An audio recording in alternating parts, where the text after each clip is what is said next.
পাশের বাড়ির মেয়েকে বিয়ে করে দাম্পত্যতে সুখ অর্জন করে প্রতিদিন শ্বশুর বাড়ির নেশা যেন তার এখন পেশায় পরিণত হয়েছে বাগেরহাটের এক যুবকের। বিয়ের আগে যেখানে সে খেলাধুলা, আড্ডাবাজি, বন্ধুবান্ধব নিয়ে ব্যস্ত থাকতো, এখন সে বর্তমানে বউ নিয়েই ব্যস্ত।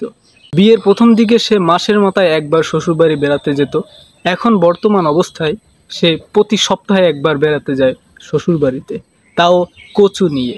আসলে কচুটা হইছে অনেক উন্নত মানের, অনেক ভালো খেতে, অনেক সুস্বাদু। তো আরো তো অনেক কিছু উন্নত মানের জিনিস আছে, মিষ্টি আছে, দই আছে, এগুলো তো বর্তমানে চলে। তুমি কচু না, আসলে এইটা নিজস্ব পারিবারিক ভাবে আর কি বাড়িতে চাষ করা হয়েছে, তো এই জন্য এইটা। সেই প্রাচীনকাল থেকে যেখানে দই মিষ্টির ব্যবহার রয়েছে, শ্বশুরবাড়ি অথবা বিশেষ কোনো বাড়িতে বেড়াতে গেলে দই মিষ্টি নিয়ে যায়, সেখানে সে কচু নিয়ে বেড়াতে যায়। তাকে যখন জিজ্ঞেস করা হয় আপনি কেন কচু নিয়ে শ্বশুরবাড়ি বেড়াতে যান, সে বিভিন্ন উদ্ধৃতি, বিভিন্ন বর্ণনা দিয়ে থাকেন।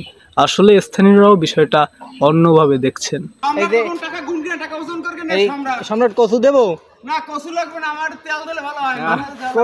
সে প্রতি সপ্তাহে একটা কচু নিয়ে বেড়াতে যায় এবং 3 বেলা সাটিয়ে আসে, যেটা স্থানীয়দের চোখে এবং তার বন্ধু বান্ধবদের চোখে একটা বিস্ময়কর জিনিস।